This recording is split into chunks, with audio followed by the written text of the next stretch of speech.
Galondi segati ebe tenya wele la fala ka chideme. Tenya wele la galondi segati ebe tenya wele la fala ka chideme. Tenya wele la galondi segati ebe tenya wele la fala ka chideme. Tenya wele la namara shikolo mawe tenya wele la fala ka chideme. Tenya wele la saraga jugu bomori tenya wele la.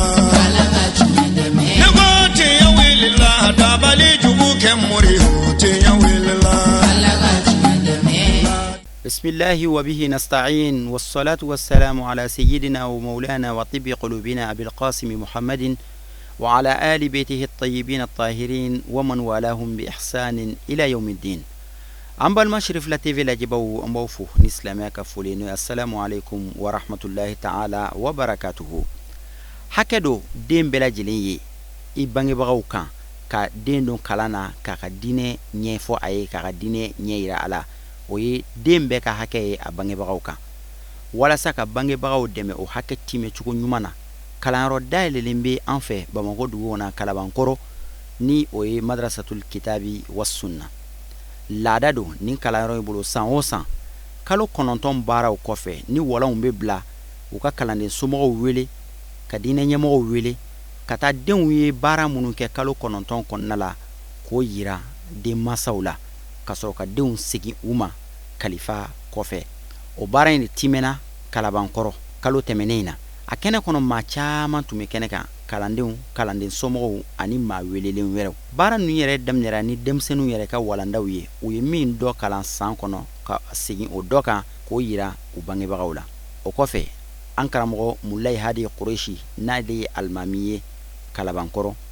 ale kumana denmisɛnninw ka kalan nafa kan. Allama bil qalam allama al insana min alaq اقرأ وربك الأكرم الذي علم بالقلم علم الإنسان ما لم يعلم كلا إن الإنسان ليطغى أن رآه استغنى إن إلى ربك رجعا أرأيت الذي ينهى عبدا إذا صلى أرأيت إن كان على الهدى أو أمر بالتقوى أرأيت إن كذب وتولى ألم يعلم بأن الله يرى كلا لئن لم ينته لنسفعا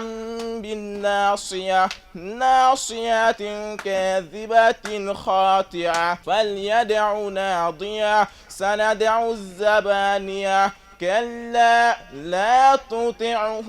واسجد واقترب صدق الله مولانا العظيم. صلى الله عليه وسلم على قتيد من كشبايه خيركم أولما وهيرما من تعلم القرآن ويمغي مغمي القرآن كلام وعلمه كتلغ مغر الدنيا لا حديث شريف يا حديث باي والسلام عليكم ورحمة الله وبركاته.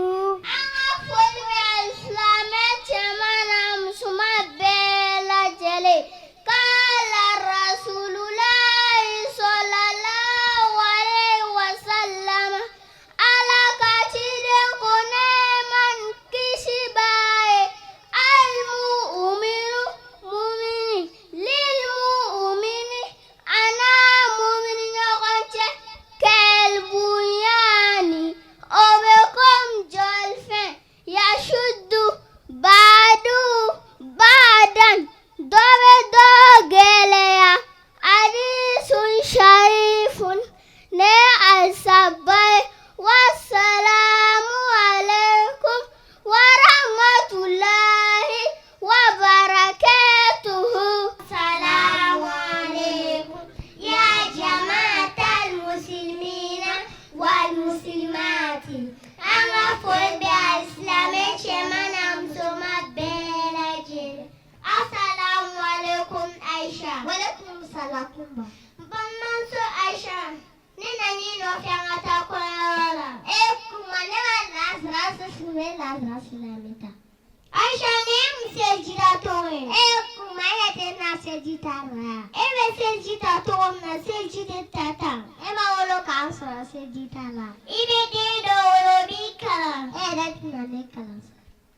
Ni be sejita. Iba fo bisinle. Ibi tigre flawo. Shensaba. Kidaho. Shensaba. Kingo. Shensaba. Kinyera fambeho. Shensaba. Kikin tiga wona da nyama hurula. Shensaba. Kinyuma tiga wona da nyama hurula. Shensaba. Niklalola. Ibi kungolo fambe masa. Shenkele. Kiklo wona na ko felako. Shenkele. Ki senko kana da sengurula. Fohoje datola. Kinyuma senko kana da sengurula. Fohoje datola. Niklalola. Ibafo. Ashhadu alla ilaha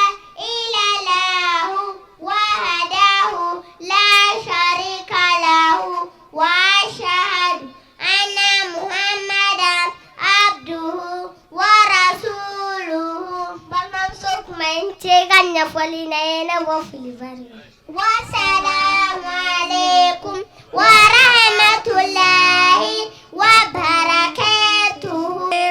Wa jama'atal muslimin wal muslimati anga foli waslame chemana soma bela jelinka famauduuna anga walada tarifu dinul islam islamedine doni. Assalamu alaikum siga. Wa alaikum salam ya Aisha. Mbanan so sigitilla da islamedine lawa. Loso Aisha, al-Islamu, Islameya, al-Islamu dinul quwwati, Islameya balmeya dine, al-Islamu wa dinuna, Islameya ngadine, wa sababu adatina, ananga nyoko mine sababu, wa ta'abu bina, ananga nyoko kanu. Loso Aisha, Islameya dabora, nyoko kanu, an nyoko mine, an nyoko demere kama. Ne dawaran kafe mi tene o de islamiya doy banan sos gini chika lilla selinna. Wa salamu alaikum wa rahmatullahi wa barakatuh. Et chers invités, bonjour, récitation. Mon prophète, connais-tu mon prophète? Il s'appelle Mohamed sallallahu alayhi wa sallam. Son père s'appelle Abdoulaye, sa mère s'appelle Aminata. Il a été envoyé par Dieu pour toute l'humanité en tant qu'annonciateur et avertisseur. Oh mon prophète, je t'aime et je t'adore. N'envoyez aslamé temana musoma bela jale suratul shamsi makiya bismillahir rahmanir rahim washamsi waduhaha والقمر إذا تلاها والنهار إذا جلاها والليل إذا يغشاها والسماء وما بناها والأرض وما طحاها ونفس وما سواها فألهمها فجورها وتقواها قد أفلح من زكاها وقد خاب من دساها كذبت ثمود بتقواها إذ انبعث أشقاها فقال لهم رسول الله ناقة الله وسقياها فكذبوه فعقروها فدمدم عليهم ربهم بذنبهم فسواها ولا يخاف عقباها. صدق الله العظيم. والسلام عليكم ورحمة الله تعالى وبركاته. السلام عليكم يا جماعة المسلمين والمسلمات. نفوي واسلامي جماعة مسلمة بلا جلي الهدي الفقه فرائض الوضوء وهي صابون سجي فدا ويولوفلي أولا أفولو النية كنسري ثانيا أفلانا غسل الوجه يد كولي ثالثا أصابنا غسل اليدين إلى المرفقين قبل فلو فادنا مكرلا رابعا أننا مس الرأس كقولا مسافوك في خامسا الدرنا غسل الرجلين إلى الكعبين كسفلو فند الكعبة كلها سادسا الدلك كاترجي سابعا الموالاة كاتليا والسلام عليكم ورحمة الله تعالى وبركاته. Chers invités, bonjour, nous allons chanter chant. Mes couleurs préférées, rouge, bleu, jaune, vert. Ce sont mes quatre couleurs préférées, rouge, bleu, jaune, vert. Avec ces quatre couleurs, je peux tout colorier. Rouge comme la fleur, bleu comme le ciel, jaune comme la banane, vert comme le citron, rouge, bleu, jaune, vert, comme les couleurs du papillon. Allahu Akbar, Allahu Akbar, Rabbul Ibadi, Rabbul Bashir, Uhibulaha min kulli qalbi, Huwa al-Ghafuru, Huwa ar-Rahim. Tahiyatan tashtaru bimiski, Alal Mudiru Adam Trawili. Tahiyatan tashtaru bimiski, Alal Ustazu Lasine Kulibali. Allahu Rabbi Rabbu Rasuli, Najuri dahu min kulli zanbi. Nashkur Mudiru Bada Ilahi, Nashkur Ustazu Salif Sidibe. Shukran Jazila Ayuba Balo, Isiaga Damele. Shukran Jazila, Shukran Jazila Abakari Watara, Shukran Jazila Ustazu Jalo. Hayakilahu Ustazu Sangare, Hayakilahu Ustazu Aisha, Ustazu Darabo, Malimatu Trawele, Malimatu Jara, Hayakilahu Ustazu Amina, Hayakilahu Antil Mas'ula Anil Tulabi, Ustazu Magayogo, Hayakilahu Antil Mas'ula Anil Tulabi. Tahiyatan tashtaru bimiski, Alal Tulabi, Alal Idara. Tahiyatan tashtaru bimiski, Alal Tulabi, Alal Idara. Olive Aslame Chamanam Suman Bela Jale. Balmaga Nugire Numawe. Alisan Numaya. Huwa anta abudallaha ke annaka tarau. Ori kalau talabate nafanya balau talala. Fa illam tagun tarau. Ikadon ninya talau talala. Fa innahu yaraka. Ikadon alau talanya bila. Wa assalamu alaikum wa rahmatullahi wa barakatuhu. Assalamu alaikum ya jamaatal muslimin wal muslimat. Anga fol wal islamé chamanam soma bela jere. Balma jamoro abanga flaga kemwe. Kala rasulullah sallallahu alaihi wasallam ala jire uneman kisiwai iridollah fi iridol walideni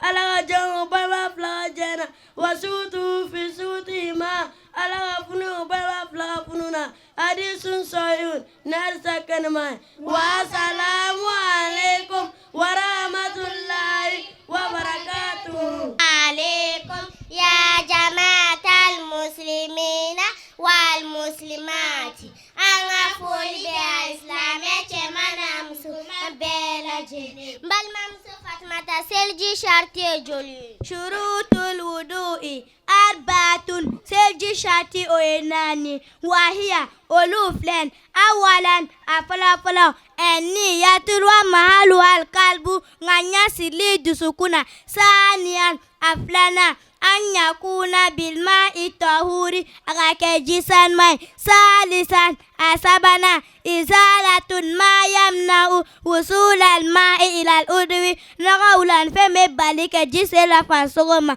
رابعا أننا الاستنجاء جلسانيا أو الاستجمار والمفرسانيا بعد قضاء الحاجة إما كوني نبولو كوفي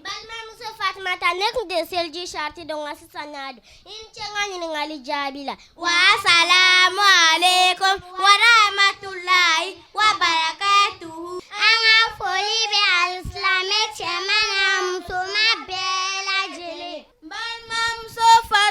la silamɛya jɔsen joli arkanul islami kamsatun silamɛya jɔsen 5 ye wahiya olu filɛ awalan a fɔlɔfɔlɔ shahadatu alla ilaha illallahu ka sira k'a fɔ ma foyi tɛ ni ala kelen pe wa anna muhammadan rasulullahi ani muhammadu ye ala ka ciden saniyan a filanan irkamu solati seli joli salisan a sabanan ita'u zakati jaga boli rabi'an a naaninan sawmu ramadani sunkalo kalo suni kamisan a duurunan hajjul bayti liman istata'a ilayhi sabilan ala ka so hijiri n'ala y'a se nɔgɔya mɔgɔ min watu sama arkanul islam ninnu bɛɛ le ko silamɛya jɔnsen. balimamuso fatumata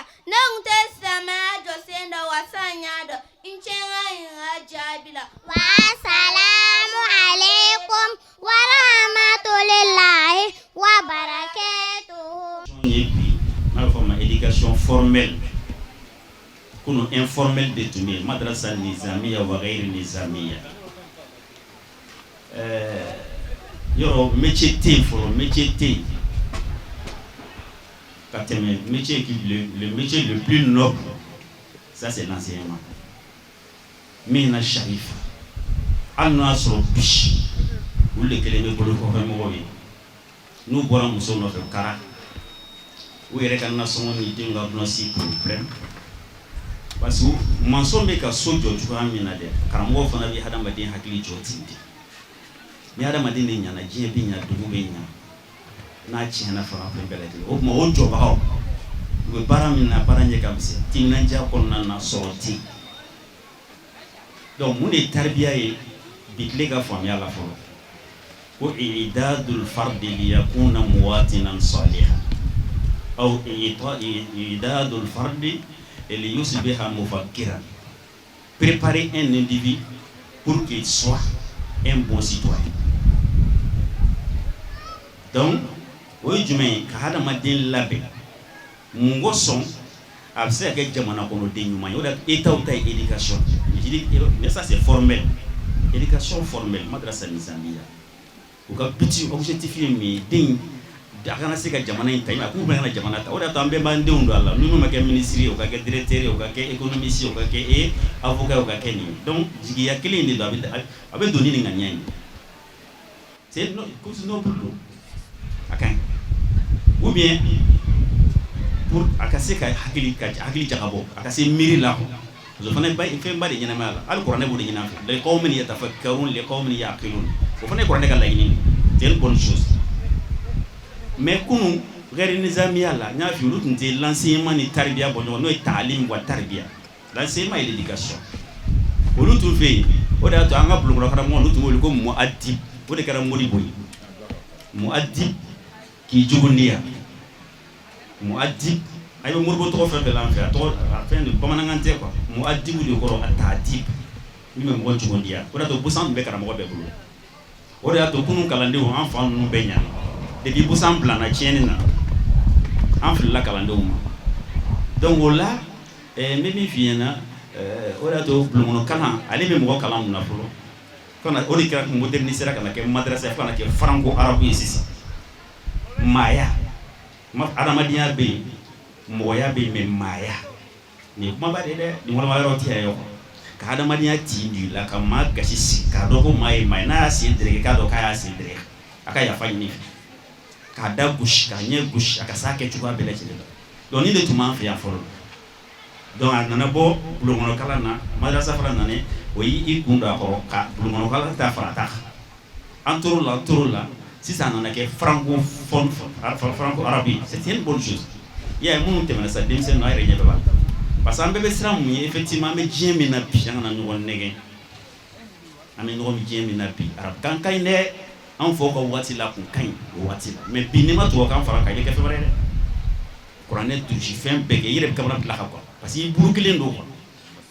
nous sommes dans un nom u ko ko le monde est devenu un gros village mondialisation globalisation an b'o de la donc n'i danna arabukan kelen ma a ka ɲi i bɛ segin a kan kuranɛ kalan ka ɲi mais n'i ye nin fana fara k'a b'a ma se et bien avec chance qui démarre bien quand ça va y pour chance sur à quel jour il vient dans l'anglais arabe compté yoro quand compliqué les dire arabe bon ni au don déjà il a fait to bébé noyé et moi nous les français faut dire que français 5 années donc il faut arabe français directement noir parce que avec élément mais déjà oui arabe c'est pour les calmes parce que explication bon là anglais c'est les basiques mais au long de la ligue français c'est les basiques mais chimie madi donc anyen ko karamgo ni ko ngo sigilembe basique bakilini keme fla mais arabe quand tenez-vous bien basi wa tandura sigilembo ka 15000 bases kama gelay o da to ala ya choisi kaka et message kan chikan kan donc ni e wala to ali for la en tonton nous ya no ngata école la vacances ou fait mettre tambor kala ndeke fo dimanche du on fait tambor kala ndeke afin bébé a do sabiti do e amachi bon bitala o bedatura déjà fente mi be keble dembe croyati ama e ma foi donc coronel o de bato avec les am science ça o akera mati akara to fen ça abele jele megala donc coronel kala mo hakili dale franco arabe fle mi le fi demse ni ma ya to bebe no je quand te ko ma compatible ala kanya kata donc namboray doni ko badi ala taala fi ala don kala fo al fadama ala ma fo atitu adama malan non amo fo ko ni da fulo di adama ay mu le fay wa allama adama al asmaa kullaha nyaadama kala ko to bela parce que mo do ala kam ga doni de foyan ko al ima ta'limu na ta'lim li allama ça veut dire l'enseignement nyakala doni bela jile na o da to an kilo kilime je doni be ban ka so ke min tuna adama na ne je iro je doni bulu fara sabadi science naturelle al-ulum al-tabi'iyya sciences humaines al-ulum al-insaniyya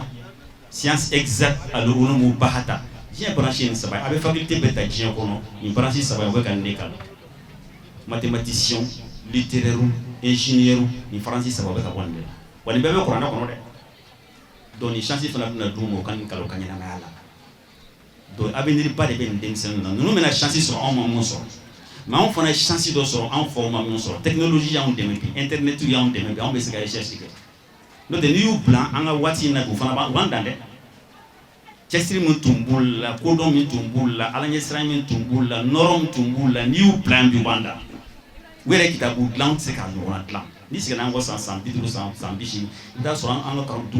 dina du korban na anga karamu sebe ni bonga ga libru bol plan nera kala nda balbe wa mo sira ki tum mallay mata du shila ha ene karamu kele fi obi karamu fla fe kan na donga kitabu bola ha ka sarfu donga kitabu bola ka kuma abiatu ibi doni fe fe don fi ko ka kitabu lala donc ka bako donc ametanye fe al alaka alayhi salatu wassalam fa man takof abo jodi allamahu shadidul quwwa ta'lim ni do ma ko ñu wardam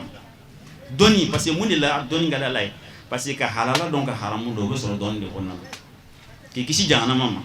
o be jodi ko jodi fika haramu donc o itana o ma kata al jinna fika ñu mangi kata jodi ba sima al ilm wala to doni ga bo la ta'ala wala to karamo fo ka bo abe jihadi la karamo ne wala mbakalam aka saramba da mba chama kalam ati foro jala de wa den fa chama fana be fana ka kalan sarate sarade ça c'est une réalité aussi de madrasa kalama geliam bal o dan chama sirang o te na ko ngadi ambe me ba man wala donc karamo nu siminin du wa allamahu shadidul quwwa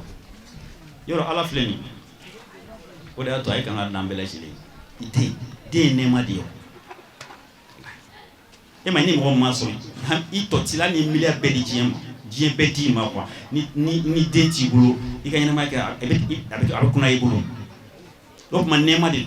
nala ya dima a jondi ka kalando ala ni ya abla sira nyuma ka jondi mando ka ala yira ala non seulement avec ala do ya nafa folo yi flana abla ke do depuis be diena folo habitude dan ite wole gendarmerie la façon qu'on a bi kuna wolo ni dem seni fe temena ambi wallahi ni ya masayo ko be content fin do de kila il est secotola ayi kuna wulu sa isi nyogon chela mo ngo dete nabi il be fait le bekila est-ce que ne sa wala ndete ndembla nawo avec il c'est exactement c'est comme ça donc fem badu wala tala ko yayi walazina amanu ku anfusakum wa ahlikum nara wa quduha annar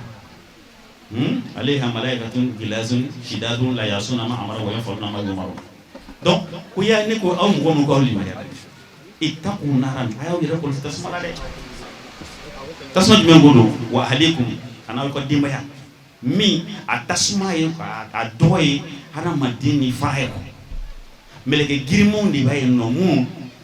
ute meni o ama no ko parce que ni couleur ru akila ki yele de law law o me ki da do ka fsi ou be fenke ala ou yamara mi o ta ala subhanahu wa ta'ala. Donc tangali yaro la e ni ka demba ya ye demba tanga chugodi surtout ka demu we ku do kalanta ko bla salman ko da to Luqman le mi ya de la di fay trizi piqué ak mo wala Luqman ale di ko jien ni reflenye quoi ko jien ba dumba do di bay no dule mais mo kishira la mo mi isera ka fen sabata a folo jume mami ye kurun langa abla bay sanfé kurun ye muye kalimanya ni ala ko ala be donc jaja jien kishiro folo badum bay wodi ka fotoro ko ala kilimbe surtout on ala mi sangulo daka do ko daka jien daka la hala aflana e jume wodi chobay o do ko tufa o ko fa ni be kurun wono ibe femi mine ka a samata nay bato be taniye ko wodi ko atawakkul ala Allah o jume igi wakali ase Allah ta'ala. Donc mo mi iga kurun kera ala igli manani Allah ta'ala ki wakali ase Allah ta'ala kurun borano or itaro ka jane itale voyage jamba do la voyage jamba imo go mona surafana ko da ko bi faka bato wono o jume ko zaduka attaqwa Allah ala yesra o di ka surafana ni ko yimi le rafana 3 repas abela jeli mesro jumena o di ko ala yesra ni lo ko man ko man. Donc doni yere Allah ta'ala fi musabatu sabali ala bi suprême al wat mutawassitu bi moyen bi ani adna. Donc o jume ala jume o di nabi mo ni kero ka doni o te so te ne o susu be mine ala la mo ga chesirite o sima ga shinya na to sima ya Qur'an kalam to shima ala o lisi ke déjà depuis en fadaman de un projet be projet la lahul mahfuz wala hal anda en fadaman 2 milliards bishigi ni fatura konton minde ka fien ne bi ka bla anda fara milliard konton na mambe ko sabate ko lo sababo tombe ko fe kananta da don peut-être tan ngelen lo je ne sais pas parce que ala ma jete fo ko ne ko ni nga takate me kemer aw yaz ila 100,000 aw yazidun tu vois. Donc ni projet là ala ye mo ba keme muganani tomolu la ulu ke déjà nabi mo ni ulu doni façon de ulu bo soro ka ko fatana de ulu tay ko hakili generation degré do do o ko fe kiraw asolla ka mo keme saba antan comment dirais tan saba tomolu la ulu ke kiraw olu fana ka hakili jaka bon don ta parce que don na kibara mena di nabi mo ma olu tay uti ya mara ku kala se mo re mais kira non ta non seulement be don ma kala se don olu ta hakili jaka bon don non tay alsani mi ame musa wa ahlak la ni karama de nya fe shiana ten soro to ko fe keme saban ko na atlara kam muganduru to molula ko lu fo ko ne ko nunu fana ka hakili ka dini toyi yoro hakili refleni al to kana intelligent bi Dieu d'intelligence bi ani sur Dieu bi al aqil zi hijr ulul albab qur'anakum ni sabadi hakili. Donc nabi mo ta jul fo fatana do nganduru to menango katla ka duru to mola ulul azmi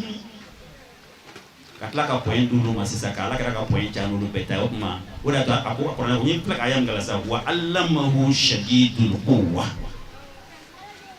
mi ala kira kala ibada kala ma ko sey lu quwwa akili bala farawo ko garu hiraila tuma mina jibril ala kira mi ka bishishi forona ko ikra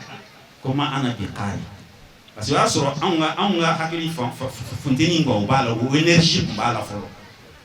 mais a y'a minɛ k'a bisi siɲɛ filanan na min kan dɔrɔn ko ikra bismillah ko kan a fɔra yɔrɔ min na dɔrɔn o bisili ɲanw ta in bɛɛ foti ka bɔ a la o tuma Jibirila ka dɔnni funteni fatana in de o de donna a la sa o tuma a banna n'Ala Alakira kumana biologie kan quoi i b'a fɔ ko parce que xanaa a diɲɛ doctorat bɛɛ lajɛlen ta biologie la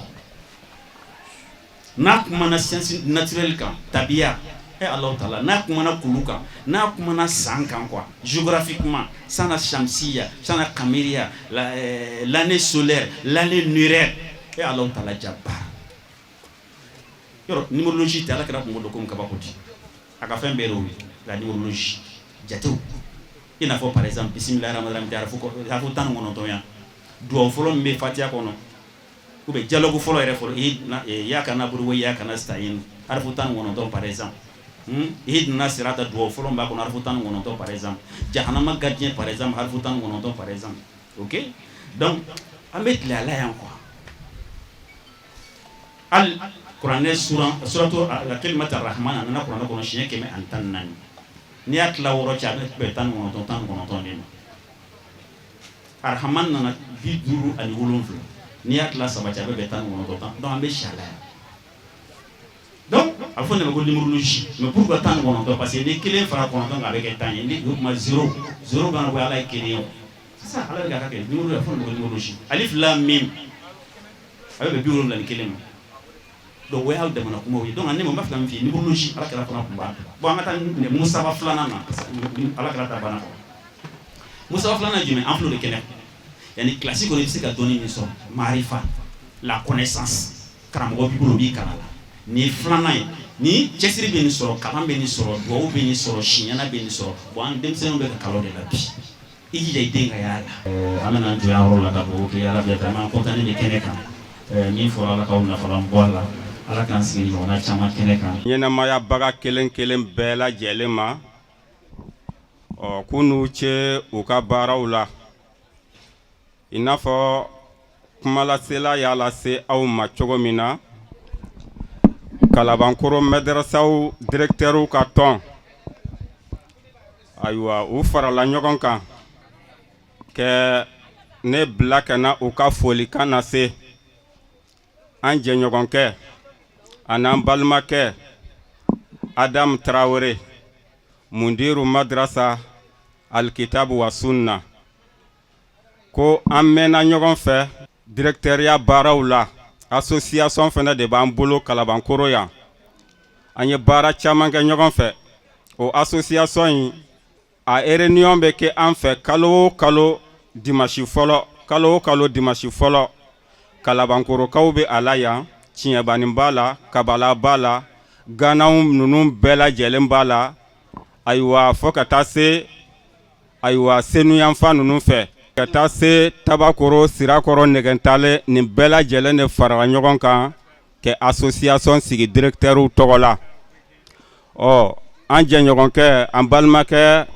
Adam Traoré a ka kalanbila hukumu kɔnɔ an kɛn'an jɔ ayiwa kɛ foli kɛ Itihadul Mudiraw bɛɛ lajɛlen tɔgɔ la hali n'a y'a sɔrɔ u caman bɛ kɛnɛ kan yan i n'a fɔ dɔw fana tɛ kɛnɛ kan yan cogoya min na ko an ni an balimakɛ jɛna fɔ ka na se bi ma vraiment ko an ma tigana fosi ye a la a bɛ association in kɔnɔ cogo min a dɔnna ni cɛsiri de ye a bɛ baara min fana na a dɔnna ko baara in fana kanu bɛ a la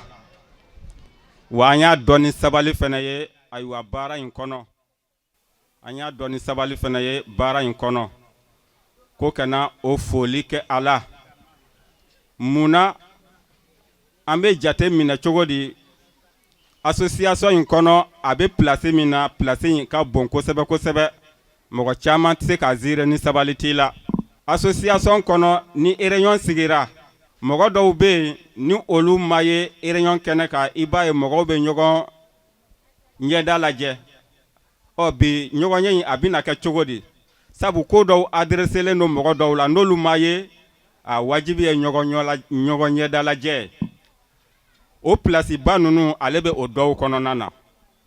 n'a m'a ye dɔrɔn i b'a ye an bɛ gɛlɛya sɔrɔ ayiwa an ka baara kɔnɔ an dun y'a dɔn ni cɛsiri ye cogo jumɛn san yɛrɛ kɔnɔ ɲɔgɔnye minnu bɛ kɛ kalo o kalo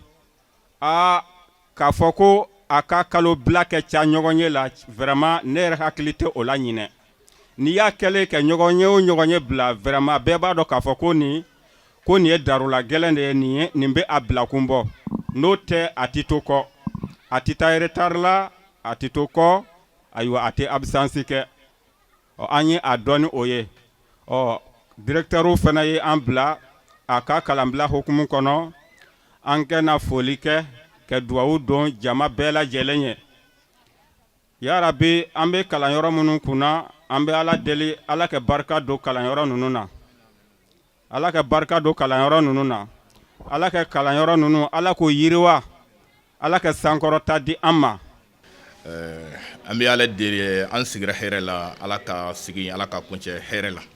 ala ka san caman yira na an kɛlen ko ka ala tanu k'o kɛ o de baara kun fɔlɔ ye ka kisi ɲini cideba in kan Tarawele an bɛ silamɛ bɛɛ lajɛlen fo ka foli sigi aw fana ma Sirifala TV mɔgɔw ɲinɛ tɛ an san fɔlɔ ye ɲɔgɔn la an delila k'aw ka sugu jɔ alhamdulillah baaro ka an bɛ ala deli Sirifala TV ala ka jidi tele ala ka jidi ala ka walankata ka tila ka foli di an filɛbaa jama bɛɛ lajɛlen ma Tarawele an bɛ foli di an ka kɛnɛ jama bɛɛ lajɛlen ma ni jamaba ninnu e yɛrɛ tilala kɔrɔfɔ la an ka alimamiba ninnu alimami sɛgɛba ninnu an ka dɔnnibaaba ninnu an ka sigida mɔgɔbaw dugutigilakaw mairelakaw a bɛɛ bɛ kɛnɛ kan ka fara an ka conseil de arabu kan a bɛɛ lajɛlen bɛ kɛnɛ kan ni kɛnɛ in Tarawele n bɛ ka jamaba minnu tɔgɔ fɔ tan kɛnɛ in sigira o de kosɔn sabu hakilila min b'a la n'o y'an bila nin baara in na i b'a dɔn an ka nin ekɔliso denmisɛnnin de don sabu ekɔliso in an y'a créé 2001 10 mois le 7 octobre 2001 ekɔliso in a créé la donc o b'a yira k'a fɔ ekɔliso denmisɛnnin de don o kama kɛnɛ in laɲini foyi si de t'a la i b'a dɔn k'a fɔ an ka karamɔgɔba alhamdulillah n bɛ ala tanu kosɛbɛ n'o ye Kureshi ye a bɔra k'a da don kunba min na n'o ye kalan yɛrɛ madrasa yɛrɛ kalan modèle jumɛn ye kalan fasugu jumɛn de don Kureshi bɔra k'o de fɔ sa a bɛ i n'a fɔ Kureshi yɛrɛ ne ka baara nɔgɔya ne tɛ kan ka n da se point gɛlɛn ma k'o walawala Kureshi tilal'o de la a bɛ i n'a fɔ an bɛɛ lajɛlen tun bɛ dusukun kelen kɔnɔna na komi alhamdulillah a fana ye karamɔgɔba de a fana ye professeur de ye Kureshi bɔra k'a fɔ cogo min o de y'a to an kɛnɛ sigi sabu ne bɛ baara la ni mɔgɔ bɛ baara la n'a tɛ ka baara ɲɛdɔn Tarawele gɛlɛya b'a la donc ka da o kan depuis kalo yɛrɛ n'an y'a créé n'an ye san laban n'an sera o point laban ma n'o ye walanbila ye an bɛ sigida jama bɛɛ wele ka na a bɛ se ka kɛ ne ye kalanden masa dɔ n ye n den don kalan na mais ne yɛrɛ tɛ kalan yɛrɛ ɲɛdɔn mais ne senfɛ ne bɛna faamuya k'a fɔ ja kalan yɛrɛ madrasa n'a fɔra madrasa ja ne b'a miiri cogo min o tɛ o parce que an ka jamana in kɔnɔ an ka imamu y'a fɔ cogo min o hakilila de tun bɛ mɔgɔ caman na donc hakili b'a fɔ morikala o t'a dɔn ko madrasa yɛrɛ ye kalan fasugu min ye donc kama an fɛ yan kuma lasurunyana an fɛ yan madrasa ka programme jamana ye fɛn min labɛn k'a fɔ an k'a di denmisɛnninw ma o dafan bɛ anw fɛ yan mais an tilala ka bolo fara jumɛn de ye an ka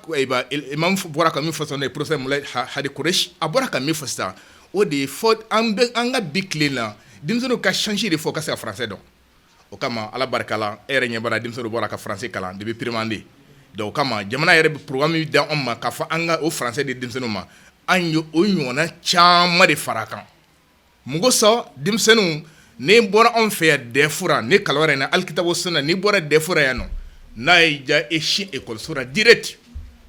gɛlɛya foyi tɛ kan baasi foyi tɛ kan ala barika la o seereya bɛ yan o nɔgɔyara anw fɛ yan mugu sɔn waati ko don kunun ni bi tɛ kelen kalan tacogo la n'an dara arabukan ma a ka ɲi koyi mais foyi f'an k'a dɔn k'a fɔ denmisɛnnin sini a kan ka cogo di donc an fɛ yan n'i sera ka dɛfo sɔrɔ an ka programme yɛrɛ cogo fɛ ala barika la taabolo fɛn o fɛn ka di i k'o ta i tɛ gɛlɛya foyi sɔrɔ la donc kɛnɛ a sigira nin de kosɔn masaw ka se ka dɔn kalan yɛrɛ fasugu jumɛn de don madrasa yɛrɛ ka laɲini jumɛn ani bi madrasa bɛ mun ɲini masa kelen kelen bɛɛ lajɛlen fɛ donc n'an ye denmisɛnninw bɔ sa ka na kuma anw tɛ kuma dɛ denmisɛnninw fɔlɔ de ye kuma ni denmisɛnninw bɔra ka kuma masaw yɛrɛ bɛna faamuya ko ja kan kelen tɛ kalan ninnu fɛ o donc an ka laɲini de ye an ka diɲɛ laban in na denmisɛnnin fɛn fara baara n'i y'a tɔgɔ dɔn surtout an ka ni ekɔliso in na yan nɔ n'an tilala ka kalan na taabolo fɛn fɛn ka di a ka kɛ an ka mɔgɔw an ka denmisɛnninw o bɛ ka passer bac la siɲɛ kelen ka bac tako kelen kɛ o kɛra an fɛ yan madrasa ka i ka kalan daminɛ madrasa la ka tila ka français sɛbɛkɔrɔ dɔn ka tila ka bac kɛ tako kelen ye karamɔgɔkɛ ni yɛlɛmali ta tɛ se ka kɛ dɛ wa Ala barika o sariya b'an fɛ yan kosɔn anw tɛ hami foyi si de an bɛ fɛ dɔrɔn masaw k'an faamuya u ka dara an bɛ cɛsiri min na an bɛ masaw de ye an bɛ cɛsiri fɛn fɛn na kun ye di an ka denmisɛnninw sini ma dɔgɔtɔrɔya ka di min a ka kɛ dɔgɔtɔrɔ ye sini ma polisiya ka di min a ka kɛ polisi ye c'est à dire sini ma baara fɛn fɛn ka di i ka k'a ye donc o de y'an ka laɲiniba ye kɛnɛ ye ni sigikunba b'a la a kɔrɔ ye an k'an ka baara yira silamɛw la k'an ka baara yira denmansaw la k'an ka baara yira jamana yɛrɛ la bali k'an ka baara yira jamana diɲɛ bɛɛ lajɛlen parce que aw ka télé a bɛ diɲɛ fan bɛɛ lajɛlen permanent bɛ yan ka ta permanent ka taa bila 9e année o bɛ yan mais ka bɛn ni aw yɛrɛ ka ɲinɛ nali yɛrɛ ye san wɛrɛ ni Ala sɔnna ma an bɛna lycée dayɛlɛ yan Sirifara TV an bɛ an ka foli b'a ye a n'a dɛmɛbaa bɛɛ lajɛlen an bɛ Ala deli télé Ala ka walankata diɲɛ fan 14 bɛɛ lajɛlen Ala ka kɛ silamɛw wasara ye i n'a fɔ a bɛ wasa kelen na cogo min an bɛ Ala deli sini kɛnɛ Ala ka d'a ma yarabi san wɛrɛ Ala ka d'a ma kalɔrɔ Ala k'o jiri an bɛ Ala deli an den minnu filɛ nin ye Ala k'o kɛ siniɲɛsigi ɲuman ye Ala k'o kɛ siniɲɛsigi ɲuman y'an bolo Ala kana an bɔnɔ ka baara la fiyewu Ala ka cɛsiriw d'an ma wa akhiru da'wana alhamdulillahi rabbil alamin bon ne cɛbani misiri sabanan nayibu de bon alhamdulillahi rabbil alamin na kanu de kosɔn n bɛ nin sigiyɔrɔ in na yan ni médecin ka directeur ka kanu ye a ye sugandi k'an kɛ denmansaw ka président ye médecin so in na o la alhamdulillahi rabbil alamin ko nisɔndiyabatɔ n'i ko ka taa fiɲɛ n'a nuji m'a faga a daji b'a faga an nisɔndiyalen ni sigin bɛ kɛnɛ in kan bi parce que ko mɔgɔlansomɔgɔw ɲɛna u tɛ lakali bɔ bilen ko min kɛla kɛnɛ ma aw yɛrɛ bɛ se ba y'a bɛɛ lajɛlen ye a bɛna taa a walankata diɲɛnama b'a ye o la Ala sɔn ka bonya b'a la o tɛ an nisɔndiyalen de don parce que n'i ye mɔgɔ bila baara la n'a baara kɛlɛ kɛ nisɔndiya an fɛ alhamdulillahi rabbil alamin bala tanu ka wale ɲuman dɔn o la ko mɔgɔ kana ɲina sababu ɲuman kɔ n'u y'an ka directeur ye ni ko jɔnni jɔko ɲuman sababu ɲuman a fɔ jɔnni jɔko ɲuman de o la sababu ɲuman ni ɲinɛ n'o kɔ i ɲinɛ ne yɛrɛ kɔ an bɛ ale le fo fɔlɔ ka wale ɲuman dɔn a ye hakili ɲuman sɔrɔ ka ekɔliso nin créer ka an kalan ka an denw kalan a bɛ na an bɔkolow kalan a fɔ ka taa dugukolo meleke alhamdulilayi an b'a tanu ka wale ɲuman dɔn a n'a ka cɛdenw maître minnu bɛ baara la bolo a ko an b'u fo ka wale ɲuman dɔn o la an bɛna min fara o kan o de ye denmisɛnw ka ye kalan tɛ se ka taa fewu fo masa yɛrɛ de k'i cɛsiri an kana den bɔ anw yɛrɛ bolo kɔrɔ ka taa di maître ma k'a fɔ k'a kalan k'a bila maître bolo ten o de bɛ ka den caman tiɲɛ kɔrɔsi bɔra k'a sɔrɔ éducation familiale c'est très très important o de fara nin bɛ école maître ta kan den bɛ se ka ɲɛ wala n'an ye denmisɛnw grese so kɔnɔ ka sɔrɔ ka n'o di maître ma maître ka baara bɛ nɔgɔya mais n'an y'a ka daga bolo an da la ka den ta ka na bila maître bolo e ka sira foyi t'a la i t'a de i ka mɔgɔ si tɛ den lajɛ ko k'a bɛ kalan na ɔ ma i ma baara kɛ fɔlɔ o la an bɛ Tarawele n'a ka jamakulu fo u ye baara min kɛ baara ɲumanba de don o ni cɛsiri o ni sɛgɛn o ni wale ɲuman dɔn l'école somɔgɔw ko an k'an jija an k'an cɛsiri an yɛrɛ dusukun de ka baara kɛ fɔlɔ ko n'i ka mɔgɔ ma ko a ye dɛmɛ k'an ka wara faga a k'a sɔrɔ kunkolo bɛ yɛrɛ de bolo o la n'an ye an yɛrɛ cɛsiri o kumana mɔgɔw bɛna an nɔ ye u bɛ an dɛmɛ mais an dalen sunɔgɔ la ko mɔgɔw k'an dɛmɛ o t'an dɛmɛ dɛ o la an bɛ l'école somɔgɔw fo k'u ka wale ɲuman dɔn u ko jija u ko cɛsiri wari bɔ n'u b'a kɛ a kana gɔn o la dɛ wari nukɔnɔse don n'i y'a sama a bɛ digi la mais a bɛ taa bila ɲɛfɛ sini de nafa min b'a la n'u b'a dɔn i b'i ka nafolo bɛ don Ala ko de da fɛ puisque nafolo ka di mais Ala ko nafolo min bɛ nafa diɲɛ ani lahara o de i bɛ min don Ala ko da fɛ a den kalanni u bɛ Ala ko de da fɛ o wari bɔ ka den kalan i bɛ don Ala ko de da fɛ o la n'an ye baara ɲuman kɛ dɔrɔn an bɛ k'an yɛrɛ ka siniɲɛsigi de labɛn alijinɛ bɛ ɲini dugukolo sanfɛ yan de o n'i ye nin baara ɲuman kɛ Ala ko k'a ye ɲuman de kɛ a bɛ don alijinɛ kɔnɔ n'a ye juguman kɛ a bɛ taa jahanɛmɛ kɔnɔ ɲuman sira filɛ mun bɛ bali ka ɲuman kɛ i ka taa alijinɛ kɔnɔ o la an b'a fo ka wale ɲuman dɔn a k'i jija k'i cɛsiri hali bele an bɛ dugawu k'a ye sini kɛnɛya lafiya Ala k'o d'an ma kalanso in Ala k'a taa ɲɛfɛ kalanyɔrɔ Ala k'a taa ɲɛfɛ ala ka barika aka n'a ka cɛdenw ala ka barika don ala ka courage d'u ma ala ka n'u dɛmɛ ala ka n'u wasa den minnu bɛ kalan n'u bolo ala ka denw barika ala ka denw lɔnniya ala ka denw k'an jigi ye ala k'o k'an ka siniɲɛsigi ye ala ka labankoɲuman n'u ma ala ka n'u dɛmɛ ala ka n'u fasa kira bɛ in kanu kosɔn bidenw barika kama sali rasulullah k'an bɛ Sherifula TV fo ka Sherifukɛ yɛrɛ k'a fɔ ka waleɲuman dɔn a ye baara min kɛ ala ka bolo bɛ baara in na Sherifula TV ala ka yiriwa ala ka walankata ala ka yiriwa baarakɛla ninnu ala k'aw yɛrɛ dɛmɛ ala k'aw dɛmɛ ala k'aw wasa ala ka ɲinifɛn nɔgɔya ala ka namisamu nɔgɔya gɛrɛgɛrɛ masuba bɛ ala ka n'a kisi a ma ala k'an sɔn k'an sɔnba k'ala ye ala k'an dɛmɛ k'an dɛmɛbaa k'ala ye labanko ɲuman ala k'o d'an ma ala k'an kanu don ɲuman na kira bɛ in kanu kosɔn bidenw barika kama sali rasulullah an bɛ Alahu taala deli walanbila min kelen filɛ denmisɛnninw bɛna taa waati min kɛ so a waati in bɛɛ lajɛlen man ka kɛ tulonkɛ la karamɔgɔw kelen kɔfɛ ka cɛsiri kɛ ka wulikajɔ kɛ denw lamarali n'u ladonni n'u la kalanni na kalo 9 kɔnɔ denmansaw fana k'u jija kalo 3 min n'u ni denw b'o kɛ ɲɔgɔn fɛ u fana ka timinadiya kɛ u k'u se kɛ walasa denw ye min kalan kalo 9 in kɔnɔna la dɔ ka se ka fara u kan u ye min fana kalan u ka se ka kɔlɔsi an bɛ Alahu taala deli ala ka barika don kalanyɔrɔ in na ala ka barika don an ka diinɛ kalanyɔrɔw n'an ka denmisɛnnin lamɔyɔrɔw bɛɛ lajɛlen na vacances ninnu k'u kuncɛ hɛrɛ la wassalamu alaikum wa rahmatullahi ta'ala wa barakatuhu.